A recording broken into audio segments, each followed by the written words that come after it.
Hi everyone, it's Dr. Gambhir. So wanted to talk to you about general facial evaluation. Certainly everything needs to be customized to the individual patient. We are all built so differently. If we generalize a bit, different decades of life are treated differently.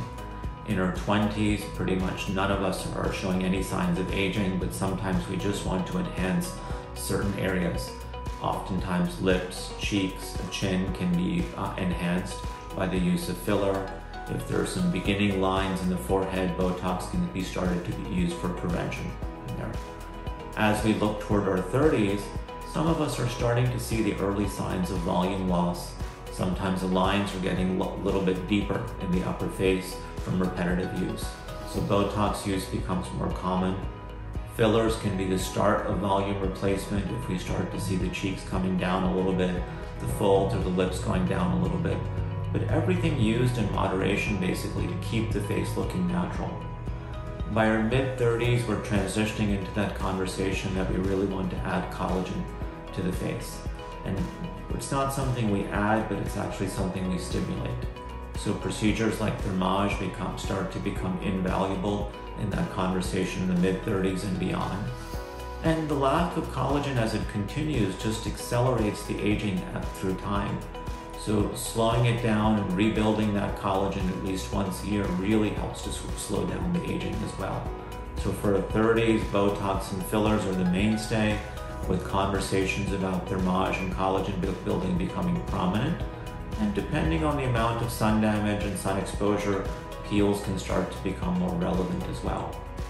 This process just becomes more prominent in the 40s. So our discussion about volume loss in terms of fillers goes up. In terms of the need for collagen building starts to go up even more in the 40s. So it's taking the same paradigm in the 30s and really just pushing a little bit harder. Through that 40s and 50s, there becomes an additional transition.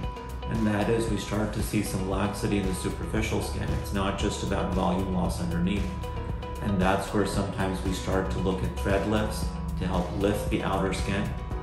And as we get later into our 50s and 60s, this process again becomes more prominent, and sometimes we need to make a surgical referral there because thread lifts and the other modalities we're using are not enough.